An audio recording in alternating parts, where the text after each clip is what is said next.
E aí, pessoal, meus alunos do Mais Tribunais, RR na área, para a gente dar sequência aí no nosso módulo completo, Direito do Trabalho, para conseguir a tão sonhada aprovação.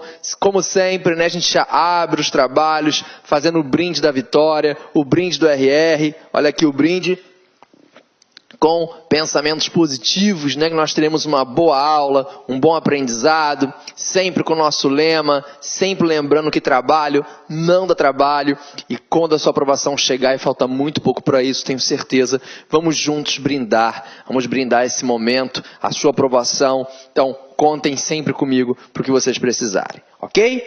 Muito bem. Mais uma vez, para reforçar, vou deixar aqui os contatos na tela, quem quiser entrar comigo nas redes sociais, dá uma olhadinha na nossa fanpage, facebook.com/profrenzetti, vai no nosso Instagram, onde eu vou postando sempre dicas quase que diárias, de direito, de processo, de trabalho, ajuda muito, ainda mais quem está se preparando, quem está estudando com as dicas, vai ajudar a lembrar, caramba, vi esse ponto, RR falou isso, então é bacana. Se não tiver rede social, fica aí o nosso antigo e usual sempre e-mail, renzetteprofessor@gmail.com. Só não fiquem com dúvidas, tá? Isso jamais.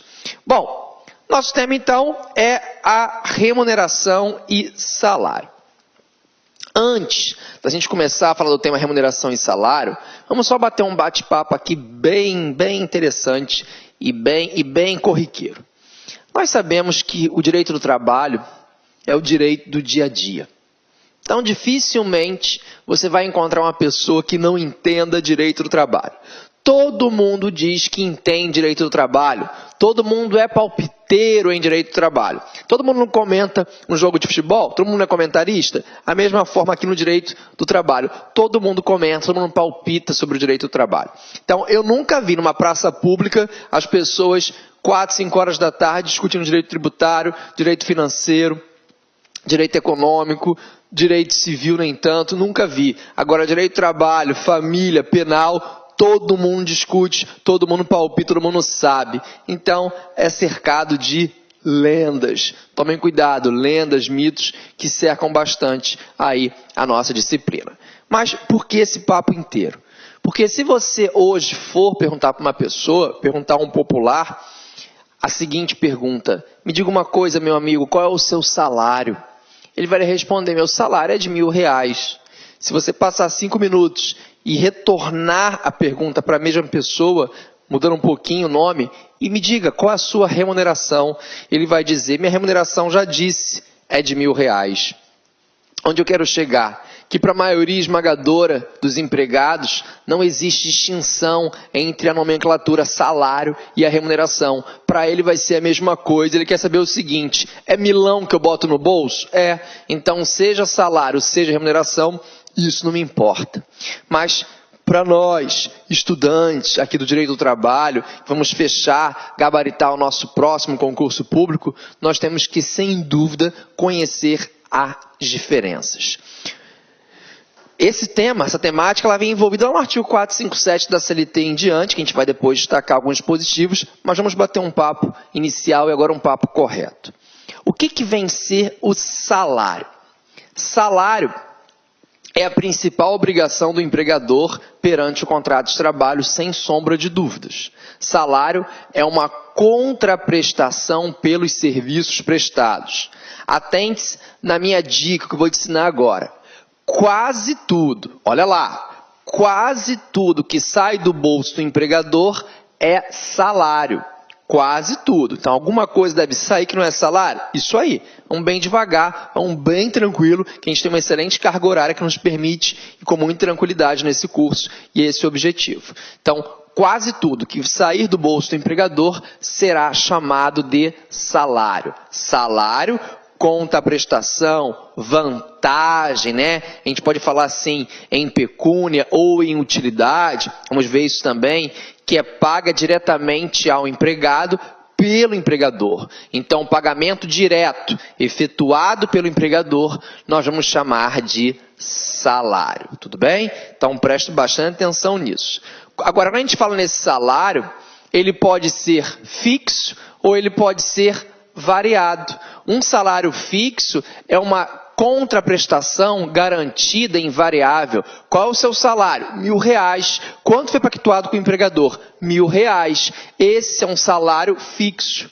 Mas ele também pode ser variável. Se eu for submetido a uma condição, a uma produção, se eu sou um comissionista, o meu salário vem a ser variável. Tudo bem? Então, fixo é o pactuado, quer trabalhar para mim? 8 a 17 mil reais. Pode ser variável se eu sou submetido a um número, um tamanho de produção, uma condição, uma comissão. Então, eu posso afirmar nesse caso que o salário é variável. O salário vai ser devido pela execução do trabalho, bem como pelo tempo à disposição do empregador, né? Isso aqui é bem interessante. Então, eu recebo salário pelo tempo em que eu estou efetivamente trabalhando, pelo tempo que eu estou à disposição. Já vimos isso, né? O artigo 4º da CLT, o tempo que eu estou trabalhando, que eu estou lá paradinho, né? Aguardando ordens do empregador, eu estou à disposição dele. Então, nesse caso específico, eu também estou recebendo salário. Nunca esquecendo também das hipóteses clássicas de interrupção do contrato de trabalho, nós já vimos, previstas no artigo 473 da CLT. Interrupção é um sonho. Eu não trabalho, mas recebo. Então, o contrato está interrompido, ok, mas o empregado permanece recebendo salário, tá? Atente-se bem a esse detalhe. Muito bem, Renizete, eu acho que salário deu para eu entender nesse início, nesse contexto bem inicial. Agora, o que vem então a ser a remuneração? Quando a gente fala em remuneração, nós temos que lembrar, vamos ter que lembrar que a remuneração vai ser uma soma. Soma de quê? Do pagamento direto feito pelo empregador, que é o salário, mais um pagamento indireto feito por um terceiro, em geral, o cliente. Então, a maioria esmagadora dos empregados não chamam remuneração, recebem só o seu salário. Renizete, manda. Eu achava que remuneração era os meus R$1.000, o milão que eu pactuei com o empregador, mas quando vem lá o adicional de insalubridade, o adicional de horas extras, o adicional noturno, eu achava que tudo isso seria minha remuneração. Não, a natureza dessas parcelas, ela é salarial, pessoal. Não confundam isso, tá? Já ouvi muita gente boa falando isso. A remuneração é os 1.000 que eu contratei, mais o adicional noturno, o adicional de horas extras, o adicional de periculosidade ou de insalubridade. Não, isso aqui tem natureza salarial, tá? Isso compõe aí o seu salário, cuidado com isso. Claro que no valor final da remuneração isso pode vir, mas isso não é remuneração. Então, o que é remuneração? Toma nota. É a soma do pagamento direto, que é feito pelo empregador, que é o seu salário, com o pagamento indireto. Esse pagamento indireto, ele é feito por um terceiro. Qual é o exemplo clássico, pessoal, que a gente tem de remuneração? Gorjeta. O garçom recebe R$1.000 de salário e recebe R$700 a título de gorjetas. Então, eu posso afirmar que a remuneração do garçom ela é de R$1.700? Perfeitamente. A manicure, o cabeleireiro, recebe R$2.000 de salário e recebe mais R$800 a título de gorjetas. Então, qual é a remuneração? R$2.800. Esse é o correto. Assim que você tem que pensar, assim que você tem que falar, ainda mais para efeitos de prova. Então, vamos lá direto na redação do artigo 457 da CLT, que diz assim: compreende-se na remuneração do empregado, para todos os efeitos legais, esse além aqui me dá a ideia de soma, além do salário devido e pago diretamente pelo empregador, como contraprestação dos serviços, a gorjeta que receber. Então, chegamos à premissa que remuneração é igual ao pagamento direto feito pelo empregador, salário, mais o pagamento indireto feito por um terceiro, né? Remuneração é salário mais gorjetas.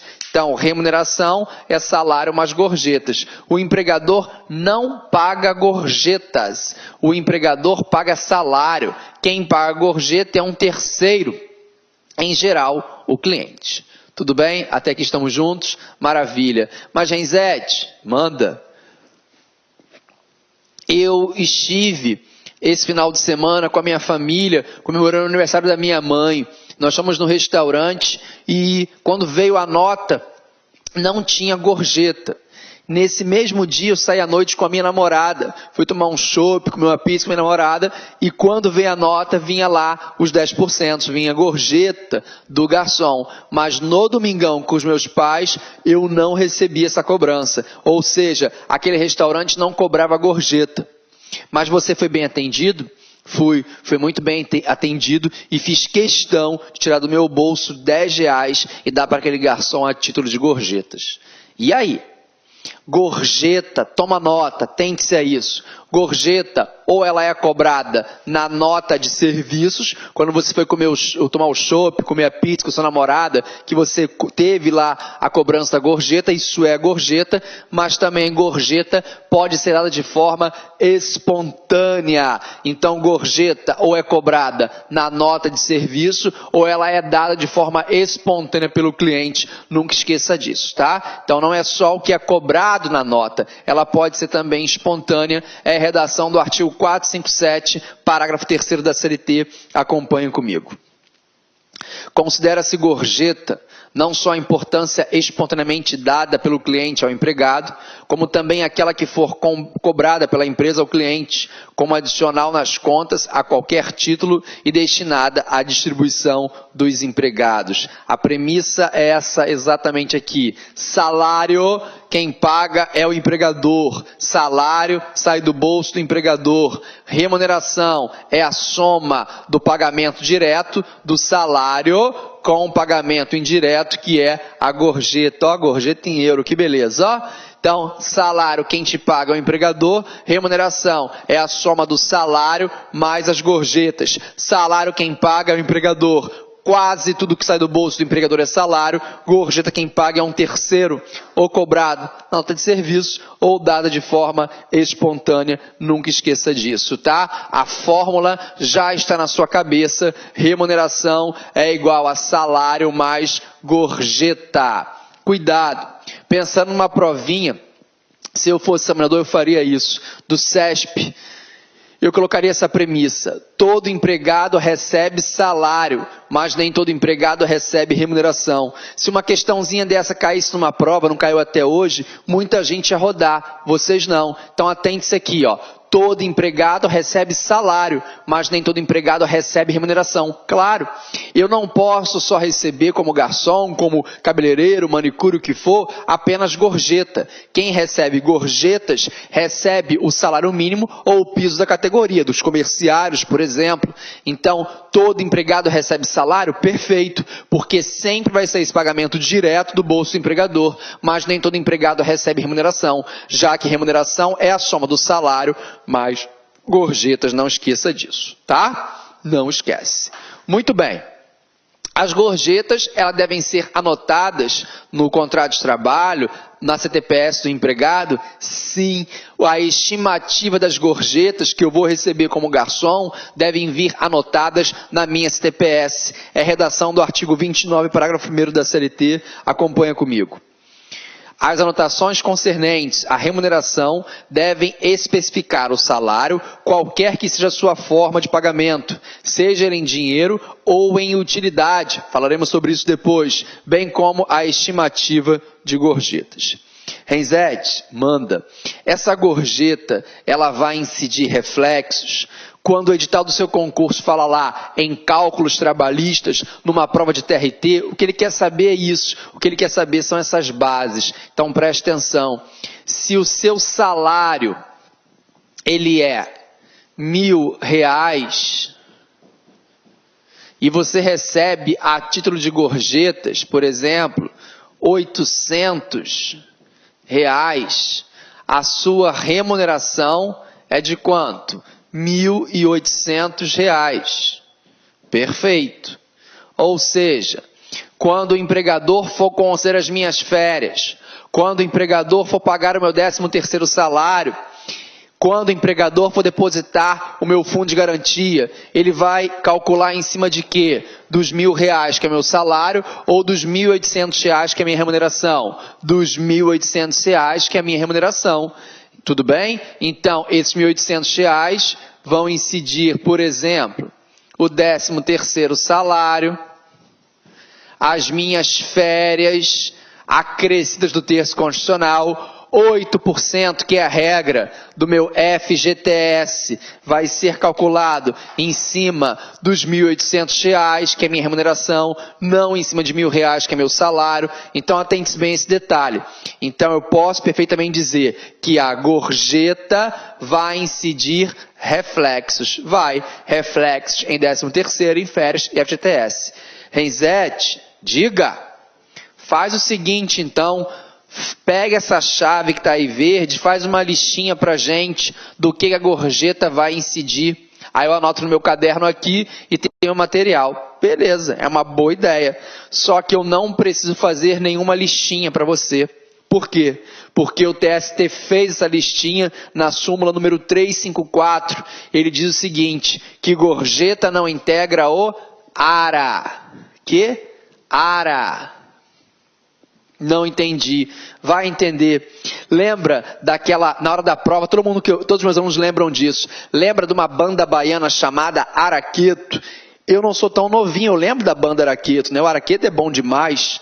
Muito bom o carnaval em Salvador com a banda Araqueto. Só que o Araqueto lá é com A. O nosso ARA é com H. Então você vai lembrar, gorjeta não integra o ARA. Gorjeta não integra o ARA. E o que é o ARA? Horas extras. Vamos colocar aqui, horas extras, adicional, noturno, repouso semanal remunerado e o aviso prévio. Gorjeta não integra o ARA. Gorjeta não integra o ARA.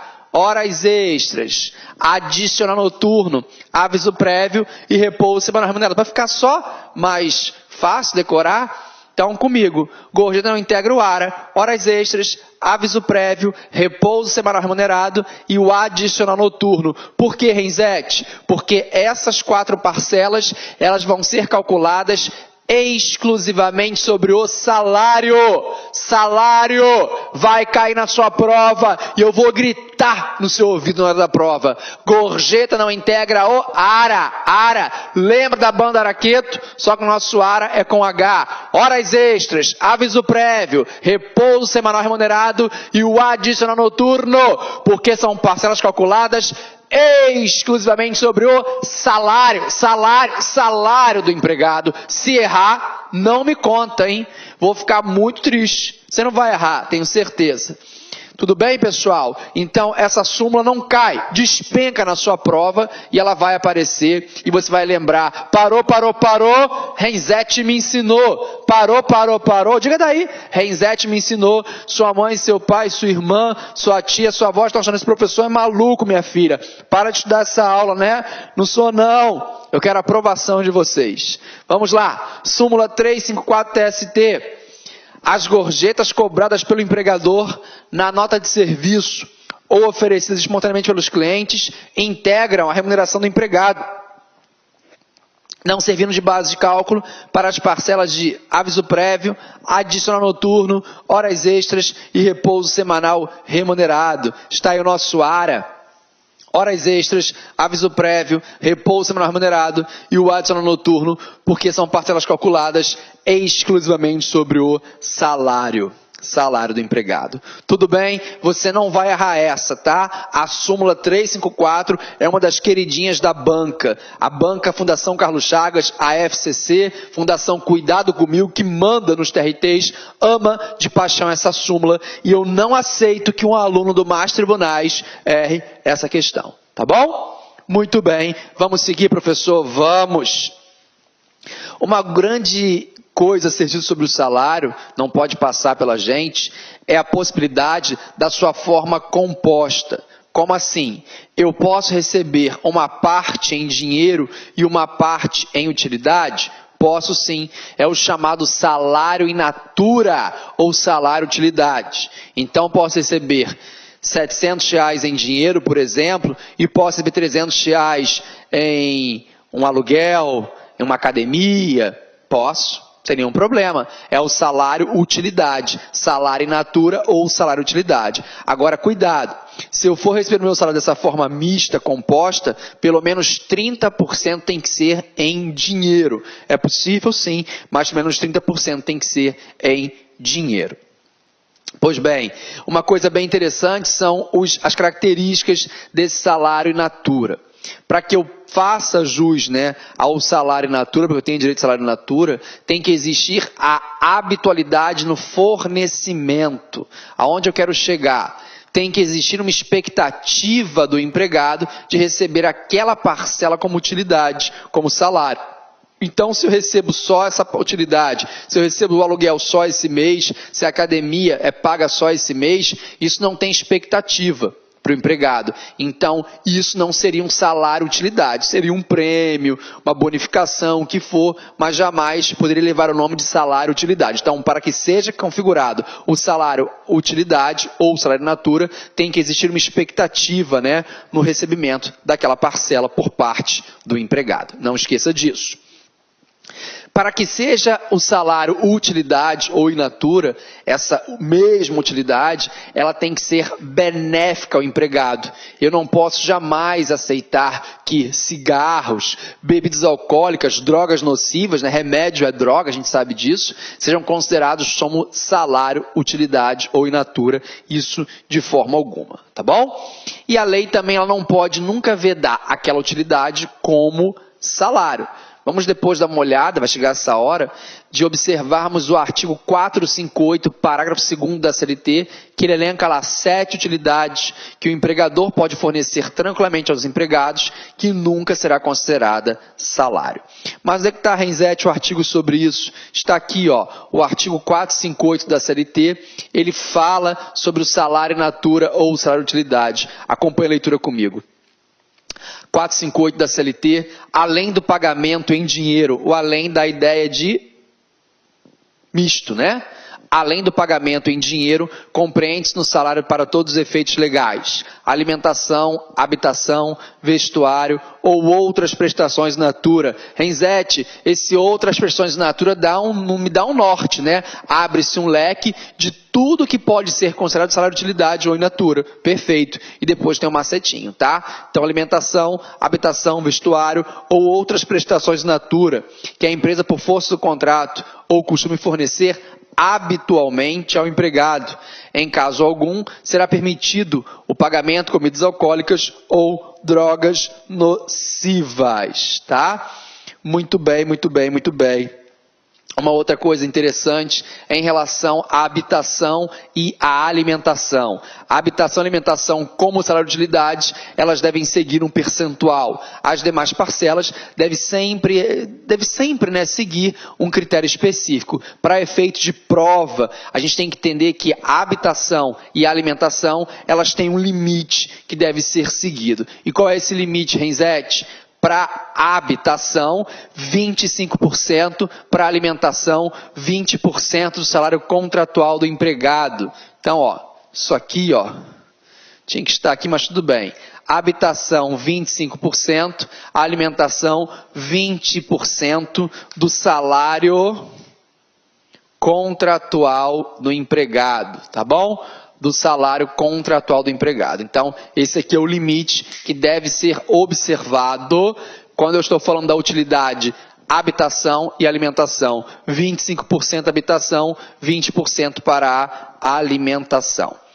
Quando a gente estiver falando em habitação coletiva, ela vai ser possível, sim, habitação coletiva, mas ela não pode ultrapassar o número de uma família. Então, o máximo que pode ter uma habitação como salário utilidade é uma unidade familiar, uma família. E aí, esse percentual, ele vai ser dividido, fracionado pelo número de co-ocupantes. Então, em caso nenhum, eu posso ter mais de uma família e utilizar aquilo como salário de utilidade, ou in natura. Senão, a gente volta às antigas senzalas e o regime, sem dúvida, da escravidão. Então, isso não seria possível. Então, coloquei aí, tratando-se de habitação coletiva, o valor do salário de utilidade a ela correspondente será obtido mediante divisão do justo valor da habitação pelo número de co-ocupantes, vedada em qualquer hipótese a utilização da mesma unidade residencial por mais de uma família. Muito bem, vamos especificamente agora analisar algumas situações para efeito de prova. vamos falar sobre as ferramentas de trabalho. Ferramentas de trabalho, elas podem ser consideradas como salário de utilidade? Atente-se bem aqui a esse fato. Vamos imaginar que o Mais Tribunais tenha me entregado esse computador. Então, recebi do Mais Tribunais um computador. Para que um computador? Para que eu possa, em casa, fazer os slides, fazer pesquisas, juntar material, otimizar melhor as videoaulas, né? Com os slides, com as figuras, tudo bonitinho, como vocês gostam e no padrão do Mais Tribunais. Então, esse computador que eu estou recebendo do Mais Tribunais, eu estou recebendo ele para quê? Para que eu realize melhor as minhas funções, as minhas atividades como docente, ou recebo esse computador como contraprestação pelos serviços prestados como docente? Certamente, eu recebo esse computador para fazer as atividades. Então, recebo esse computador como eu recebo esse computador como ferramenta de trabalho. Então, esse computador, ele não pode ser chamado de salário. Agora, se o curso Mais Tribunais me entrega, acabou de inaugurar aqui no nosso prédio, nos estúdios do Mais Tribunais, uma mega das galáxias academia de ginástica. Então chega a direção do curso e me fala: professor Renzetti, está aqui sua carteirinha. Quando você quiser utilizar a academia aqui, no andar embaixo do prédio, no andar embaixo do curso, você pode utilizar finais de semana, como você bem entender. A academia funciona até a meia-noite todos os dias, ela é top, então está aqui sua carteirinha. Aí eu começo a me interessar, quanto que é a mensalidade dessa academia? R$450. Academia top, R$450, e esses R$450 saiu da onde? Caiu do céu? Não, o Mais Tribunais paga. Se o Mais Tribunais paga uma academia para mim como professor, a pergunta é: existe relação de amor, de amizade entre empregado e empregador? Pode ser que exista, mas não é bom que tenha, viu? A relação é meramente contratual. Se a relação é meramente contratual e os R$450 eles não caem do céu, eu recebo essa academia como contraprestação pelos serviços prestados como professor. Não recebo a academia pelos meus lindos olhos, que não são lindos assim. Então, é como contraprestação pelos serviços prestados como docente. Então, nesse caso, a academia é salário. Eu quero os R$450 lá no meu contra-cheque. Tudo bem? Muito bem, mas pensando bem aí em efeitos de prova, e a gente falando de ferramenta, vamos imaginar um cenário. Eu já construo questões de prova aqui dando aula para vocês, porque eu sei o que cai e a gente consegue acertar ainda bem. Vamos imaginar que a direção do Mais Tribunais chega aqui para o nosso assistente, para o Henrique, e fala: Henrique, você não vai mais entregar as apostilas a pé para os alunos. Está aqui um veículo, um carro, para que você otimize o seu tempo e você entregue os materiais dos alunos, dos professores, com o carro. Vai lá, está aqui um carrinho para você. Esse carro que o Henrique, o nosso entregador, recebe, ele recebe esse carro como a contraprestação pelos serviços dele na empresa, ou para que ele preste melhor o serviço? Para. Então, esse carro, como é para os serviços, ele é ferramenta de trabalho. Se é ferramenta de trabalho, esse carro não é salário. Mas, Geisete, manda.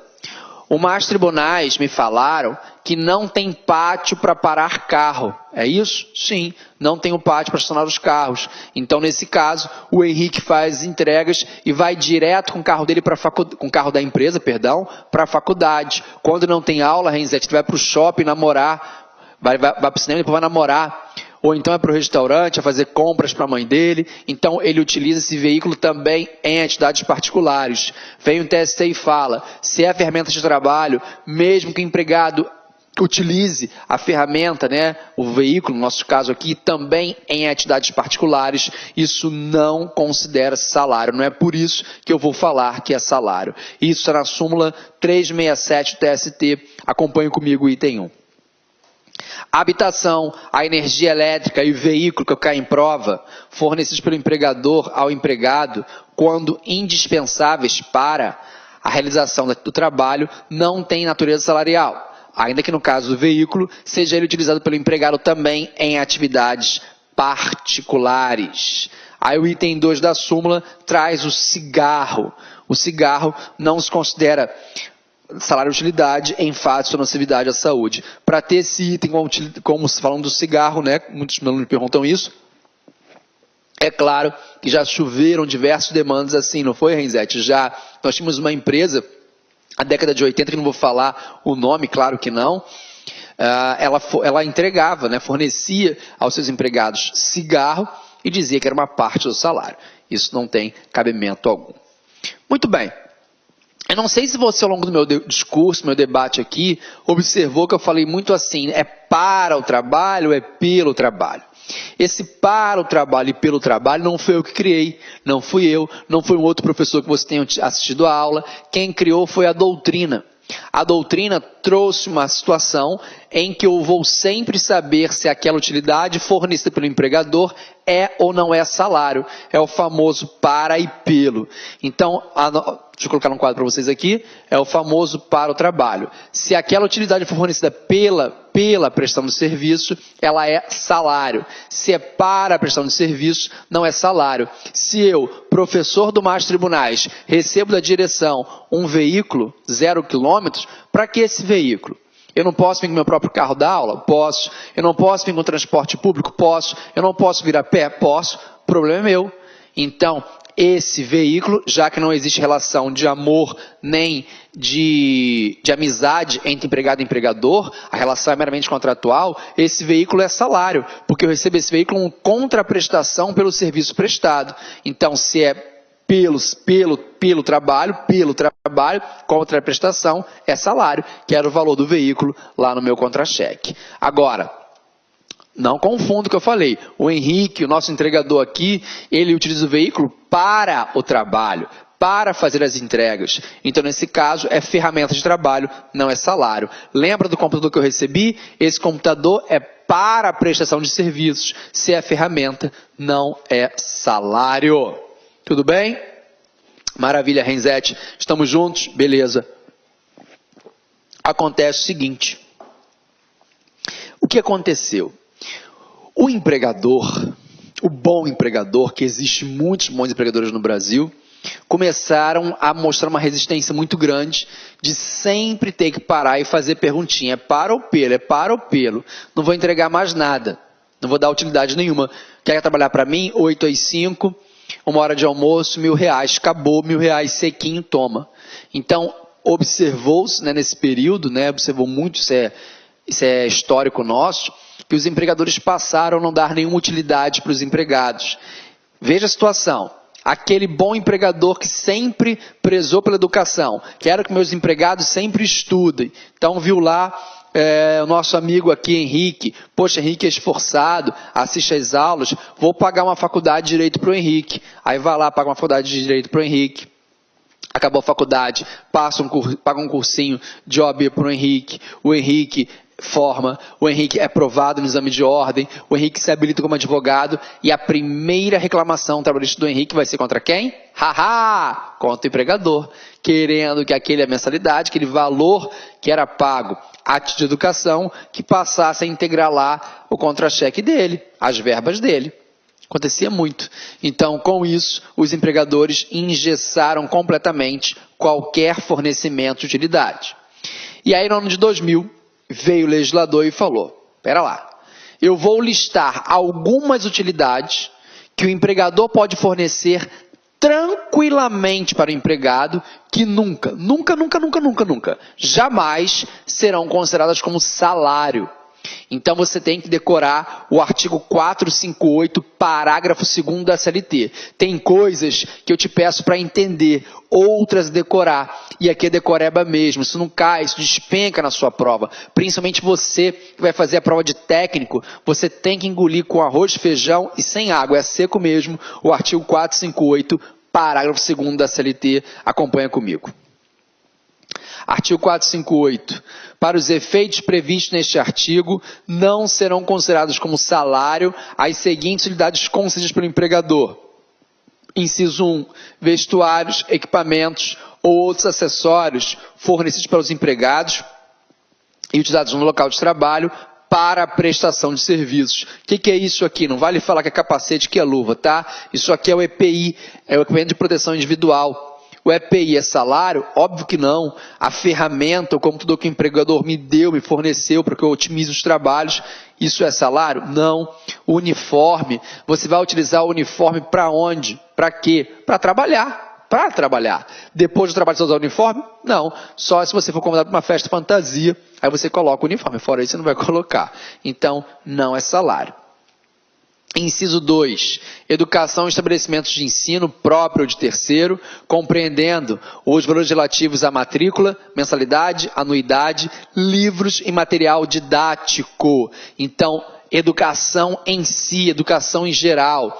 Então, a Fundação Carlos Chagas, gosta muito de falar em cursos de inglês, cursos de línguas, tudo isso pega essa bagagem de educação, então pode excluir. Então, pode o empregador, naquele meu exemplo, pagar aqui para o Henrique o curso de direito para ele? Pode tranquilamente. Pode comprar material, tudo. Isso nunca, nunca, nunca vai ser considerado salário.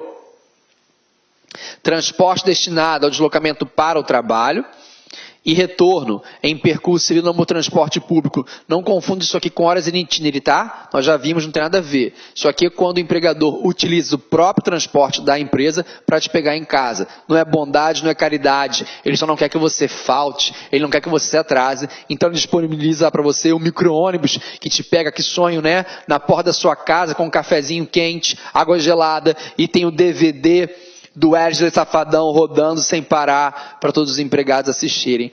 É um empregador bonzinho? Não, ele não quer que você se atrase. Mas esse transporte nunca será salário. Nunca. Muito bem, que mais, Genzete? 4. Assistência médica, hospitalar e odontológica, prestar diretamente mediante seguro-saúde, o plano de saúde ou assistência médica tem na própria empresa, isso não é salário. Primeiro que isso não é obrigatório. Fornece plano de saúde quem quer para os seus empregados, mas se fornecer tranquilamente, isso não tem natureza salarial. Seguros de vida, acidentes pessoais, previdência privada, né, os seguros em geral. Aí vem o inciso 7, que foi vetado, já falo dele, e o 8, que fala do valor correspondente ao Vale Cultura, que não pegou muito no Brasil esse Vale Cultura. Vale Cultura é uma parcela, uma importância, salvo engano, R$50, que o empregado recebe, né? A empresa que participa desse programa, vai ter incentivos fiscais, o empregado recebe para comprar livros, ir ao teatro, ir ao cinema. Esse é o valor do Vale Cultura. O Vale Cultura não tem natureza salarial. Renzete, manda. O inciso 7 foi vetado, não foi? Foi. Então, eu não tenho que me preocupar com ele? Isso aí. Você não tem que se preocupar com ele porque você não vai estudar projetos de lei. Projeto de lei, quem estuda é o seu professor. O seu professor acompanha os projetos de lei e é a obrigação do seu professor, que aqui está, lhe falar dos projetos. Pois bem, até porque aqui é interessante, senão eu não falaria. No projeto de lei do artigo 458, parágrafo 2º da CLT, aqui vinha no inciso 7, alimentação, mas foi vetado, um grande lobby da base do governo, com certeza ter participado disso, vetou a palavra alimentação no inciso 7. Isso quer dizer o quê? Que a alimentação, deu fome, ó, prestada com habitualidade, por força do contrato ou do costume, é considerado salário. Alimentação é salário. Você tem que lembrar disso. O empregador é obrigado a fornecer alimentação? Não, não é obrigado a fornecer alimentação. Mas se fornecer alimentação é salário. Entendi, Renzete? Então esse prato feito que está aí, que você colocou na telinha, é salário. Tá, eu estou fora disso. Por quê? Porque eu recebo o vale, o ticket, e isso não é salário. Ah, não? Súmula 241 do TST. O vale para refeição fornecido por força do contrato de trabalho tem caráter salarial, integrando a remuneração do empregado para todos os efeitos legais. Então, o seu ticket, ele também é salário. Seja o prato feito, seja o ticket alimentação, vale alimentação, o que for, alimentação é salário. Muito bem, Renzete, não tem nenhuma forma de eu, futuro empresário, estou aí doido de montar meu negócio, mas queria muito fornecer alimentação. O empregado não pode ficar com fome. O empregado acorda 4 horas da manhã, se ele for acordar 4 horas da manhã para fazer feijão, Ele não vai chegar no trabalho, então eu quero fornecer alimentação para ele, mas não queria ter aqueles encargos todos, ou seja, queria afastar a natureza salarial da alimentação. Será que tem como? Tem. Tem duas formas, ainda mais para a prova, que é o nosso objetivo, de você tirar o caráter salarial da parcela alimentação. Como? Mediante previsão em norma coletiva, ou se a empresa participante do PAT, do Programa de Alimentação do Trabalhador. Então, repetindo, mediante previsão em norma coletiva ou se a empresa participar do PAT, do Programa de Alimentação do Trabalhador. Nesses casos, melhor dizendo, a alimentação não é salário. Acompanha comigo a OJ 123 da SDI 1 do TST. É uma orientação jurisprudencial específica para os bancários, mas você pode perfeitamente, por analogia, aplicar aos demais empregados. A ajuda à alimentação prevista em norma coletiva, em decorrência de prestação de horas extras, tem natureza indenizatória e, por isso, não integra o salário do empregado bancário. Aí vem a OJ 133 e diz: a ajuda à alimentação fornecida pela empresa participante do Programa de Alimentação do Trabalhador, PAT, não tem caráter salarial. Portanto, não integra o salário para nenhum efeito legal. Muito bem, Renzetti. Levo para a prova, resumindo o checklist, que a alimentação é salário, ok. Salvo se houver previsão norma coletiva, ok. Salvo se a empresa participar do PAT, ok. E o que eu faço? Eu, pobre empresário, sempre empresário é um pobre, né? Que estou hoje aí a duras penas com a crise econômica e eu forneço alimentação, não tem nenhum jeitinho aí não? Será que eu, atual empresário, não posso agora procurar o sindicato e tentar via um acordo coletivo de trabalho ou uma convenção coletiva, tentar da natureza indenizatória para alimentação? Não tenho lobby em sindicato. Será que então não vale a pena me inscrever ao PAT e dar natureza indenizatória a essa parcela? Afastar a natureza salarial da alimentação? Não é simples também. Grandes empresas ficam anos e anos aí até conseguirem entrar no PAT, não é fácil. Mas se você conseguir, lembre-se que essa alteração, essa mudança só vai atingir aos novos empregados, aos novos contratados. Você nunca pode esquecer a súmula 51 item 1 do TST, aquela lá das primeiras aulas, né? Então, as mudanças, as novas condições só atingem aos novos contratados, aos novos empregados. Eu não, que aqui estou e recebo minha alimentação, meu ticket com a natureza salarial, vai permanecer dessa forma. Isso é na OJ, olha lá, 413 da SDI 1 do TST. A pactuação é norma coletiva, conferindo caráter indenizatório à verba auxílio alimentação ou adesão posterior do empregador ao Programa de Alimentação do Trabalhador, PAT, não altera a natureza salarial da parcela instituída anteriormente para aqueles empregados que habitualmente já percebiam benefício a teor das súmulas número 51, item 1 e 241 do Tribunal Superior do Trabalho. Então, só para os novos contratados, só para os novos empregados. A minha situação atual, ela não vai ser alterada em nada. Muito bem, Renzetti, maravilha. Tem bancário comigo? Tem. Eu sou bancário, Renzetti. Eu vi daí que você levantou o braço, fiquei super feliz. O bancário, você é caixa, você lida com dinheiro. Nem sempre, eu sei, está fácil, nem sempre a gente consegue afastar tanto a nossa vida pessoal do trabalho. É o correto, mas a gente não consegue. Então você que brigou com o namorado, você que brigou com a namorada, brigou com o pai, com a mãe, com o professor, com a irmã, chegou hoje estressado, chateado e tinha muita gente chata na fila do banco. Então quando você viu que foi fechado o seu caixa, tinha lá diferenças, né? Não estou falando de diferenças grandes, estou falando de furto, de roubo, não é nada disso não. Estou falando de diferenças de alguns centavos ou alguns reais. Nesse caso, quando você pega o seu contra-cheque, você vai observar, você recebe lá tantos reais a título de salário, e lá no contra-cheque tem assim, quebra de caixa, por exemplo, R$200. Essa parcela, quebra de caixa, ela tem natureza salarial. E ela se destina basicamente para isso, para quando tiver umas diferenças no seu dia, no seu caixa, que ao invés de descontar direto no salário contratual, a gente desconta direto nessa parcela. Então, essa parcela destina-se basicamente a isso. Então, quebra de caixa, para a prova eu quero isso, natureza salarial, tá bom?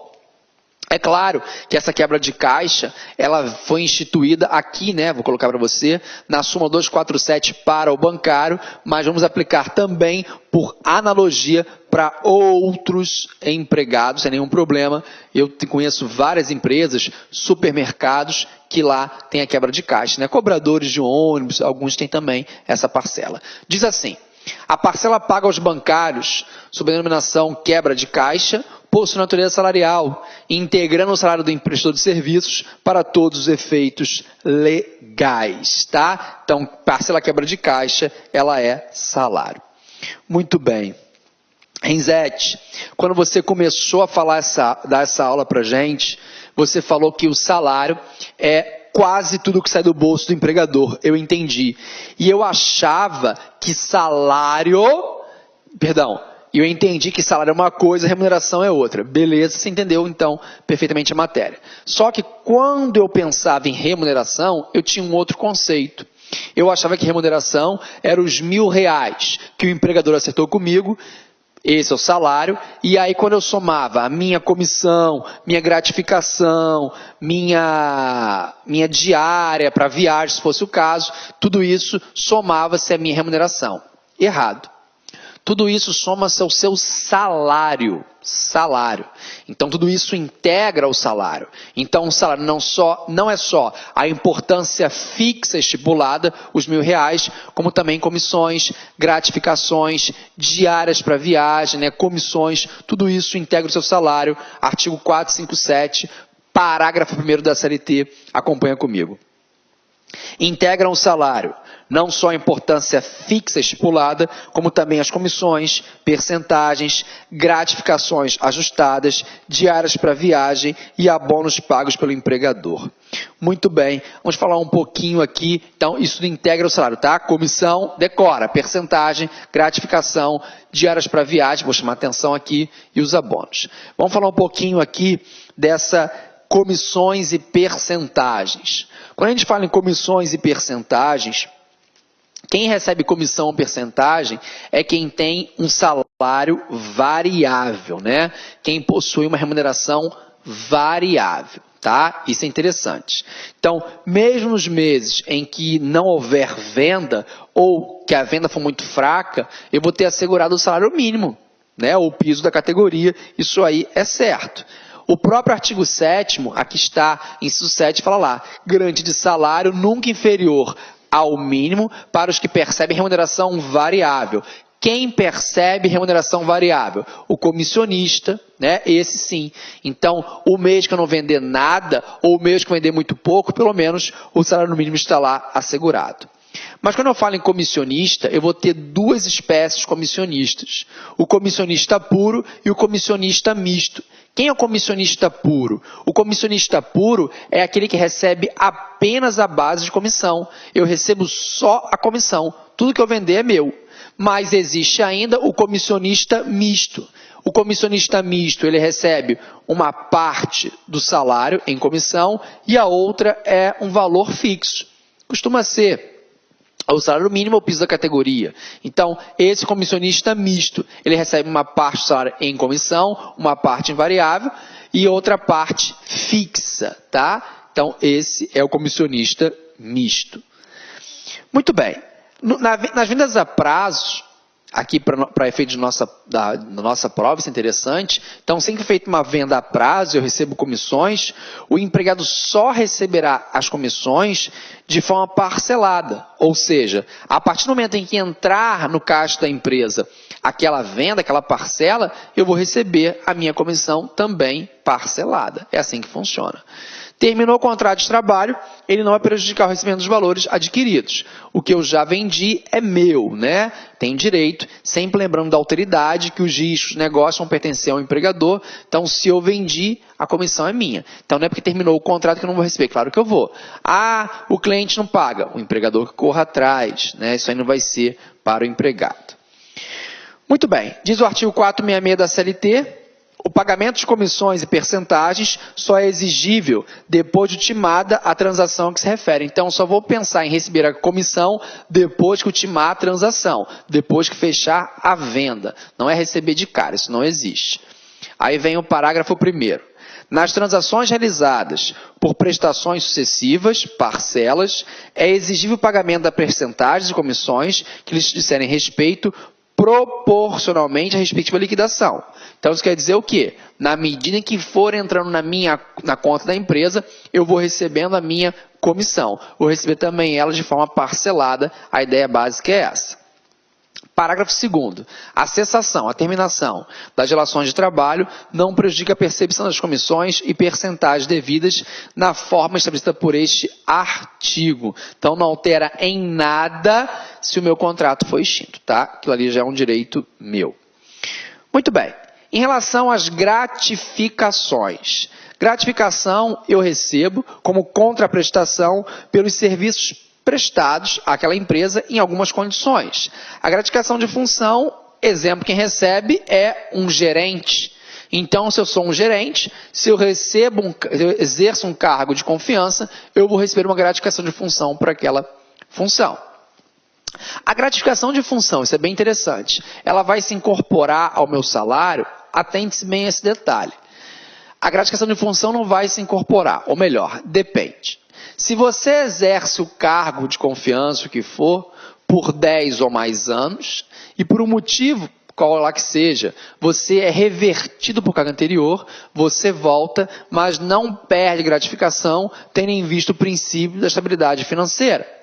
Mas se você ocupa esse cargo de gerente por menos de 10 anos, você poderá ser revertido por cargo anterior e você perderá a gratificação. Isso está na súmula 372, no item 1, acompanhe comigo. Percebida a gratificação de função por 10 ou mais anos pelo empregado, se o empregador, sem justo motivo, reverter ao seu cargo efetivo, não poderá retirar a gratificação, tendo em vista o princípio da estabilidade financeira.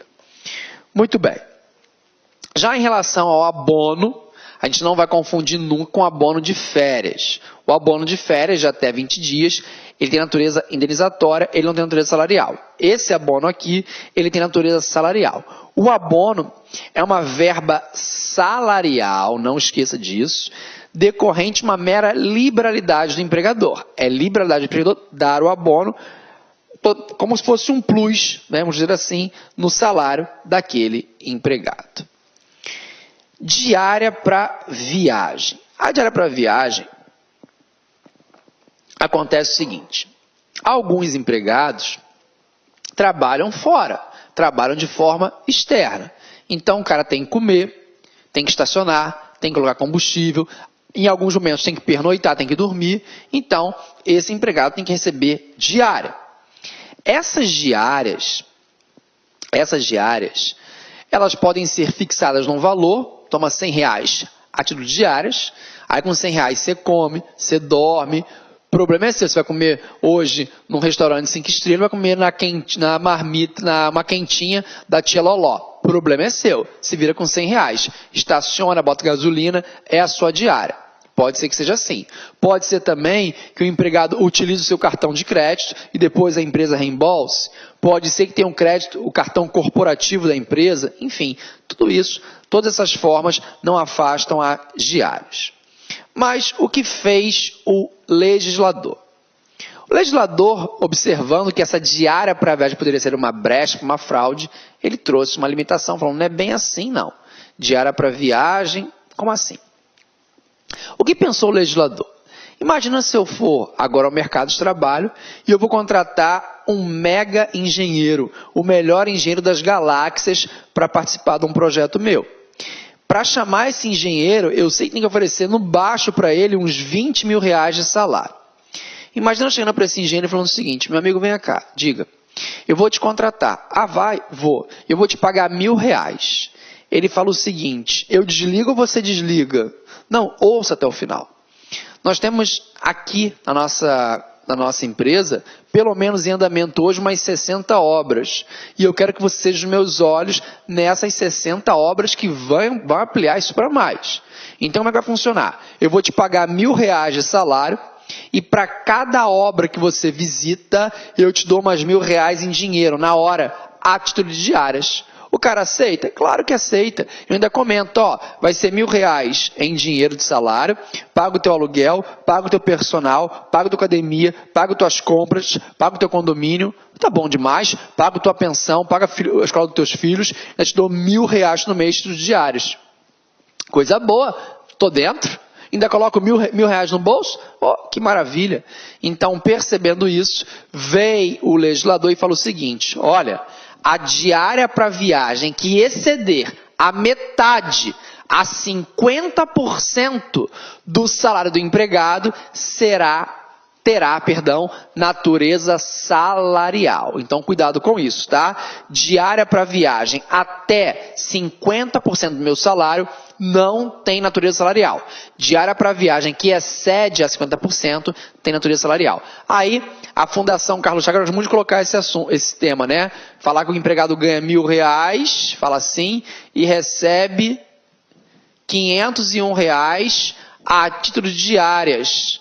Coloca muito. Se recebe R$501 a título de diárias, já ultrapassou, já excedeu a metade do salário do empregado. Então, nesse caso, a natureza aqui vai ser salarial. Bem interessante, tá? Se ele recebesse até R$500, não teria natureza salarial, tá? Toma muito cuidado com isso, tá? Isso está aqui, ó, no artigo 457, parágrafo 2º da CLT, que diz assim, não se inclui nos salários as ajudas de custo, já explico, assim como diária para viagem, que não excedam de 50% do salário do empregado, 50% do salário percebido pelo empregado. Maravilha. Então, a súmula 101 vem e diz, integram o salário pelo seu valor total e para efeitos indenizatórios as diárias para viagem que excedem a 50% do salário do empregado enquanto perdurarem as viagens, tá? Então, está aí a regrinha. Então, diária para viagem que excede a 50%, excede 50% do meu salário, natureza salarial. Se não excede, não tem natureza salarial. Atente-se bem a isso, que vai vir com um probleminha na sua prova. Muito bem, Risete. O 457 fala aí nessa ajuda de custo. Nós já conversamos sobre ela. A ajuda de custo, ela tem natureza indenizatória. A ajuda de custo, ela se destina aqui a ressarcir o empregado pelas despesas com mudança, as despesas com locomoção. Lembra? Transferência para o direito do trabalho é aquela que acarretar necessariamente mudanças de domicílio. Então, seja uma transferência provisória, seja uma transferência definitiva, quem vai pagar a conta da transferência? É o empregador. Então, sai do bolso do empregador, mais uma parcela única, toma aí 30 mil para você fazer suas malas de Cuiabá para o Rio de Janeiro. Esse é o valor, e você tem que prestar contas. Sai do bolso do empregador, o empregador te entrega, mas você não pode rasgar, não pode entregar numa praça pública R$1 para cada um. Não pode. Você tem que prestar contas sobre esses 30 mil reais. Sai do bolso do empregador, parece salário, mas não é, porque tem contraprestação. Salário não. Toma os R$1.000 de salário, joga para o alto, queima, faz o que você quiser, você não tem que prestar contas com o empregador. Diferente da ajuda de custo, que é para ressarcir você com as despesas. Artigo 470 está aqui na tela da CLT, acompanha comigo. As despesas resultantes de transferência correrão por conta do empregador. Renzete, manda. O meu salário final, minha remuneração varia muito. Eu venho recebendo 2.000 um mês, outro mês R$2.300, já recebi 2.500, então sempre fica 2.300, 2.350, 2.400, 2.500, está sempre nessa variante, sempre. Aí o seu empregador chega e fala, fulano, fala exatamente isso, O seu contra-cheque, só pegar, a gente vai ver, ele fica variando muito, 2.300, 2.500. Então aqui tem horas extras, adicional noturno, a insalubridade, tudo ali sempre variando. Vamos fazer o seguinte, eu vou te pagar R$ 2.500 e não vai variar mais. Ou melhor, uma conta proposta, vou te pagar R$ 2.800. Aí o empregado pensa, caramba, eu ficava recebendo entre 2.300 e 2.500. O chefe me dá 2.800, vai, mas atenção, está integrando tudo. Não discrimina mais nada no seu contra-cheque. É uma parcela única, um pacotão, um tudão. Vai? Isso pode? Não pode. Esse é o chamado salário complessivo ou englobado. Aplicando o próprio princípio da transparência, né? O empregado tem que receber o seu salário sendo discriminado, parcela por parcela, salário X, adicional de horas extras prestadas Y, adicional noturno Z, insalubridade M. Então, tem que ter discriminado parcela por parcela. Isso é na súmula 91 do TST, salário complessivo ou englobado que é vedado. Acompanha comigo. Nula é a cláusula contratual que fixa determinada importância ou percentagem para atender englobadamente vários direitos legais ou contratuais do trabalhador. O seu contra-cheque tem que vir assim, ó, discriminado, parcela por parcela. Não pode ter o tudão, não pode ter o pacotão, tá? O salário complessivo ou englobado, ele é vedado. Complessivo ou englobado, ele é vedado. Tudo bem? Tranquilo? Maravilha! Vamos com isso parando a nossa parte 1 dessa aula e eu volto na parte 2 para a gente tratar ainda os adicionais, pagamento, formas, quero falar de equiparação salarial, tem muita coisinha ainda que envolve aí essa temática. Vou ficar aqui fazendo o brinde do RR te esperando num clique de mouse para a nossa próxima aula. Não desista de mim, não demore, eu vou ficar com saudade esperando. Até logo. Não esquece nunca, viu? Não custa. Trabalho não dá trabalho. Tchau!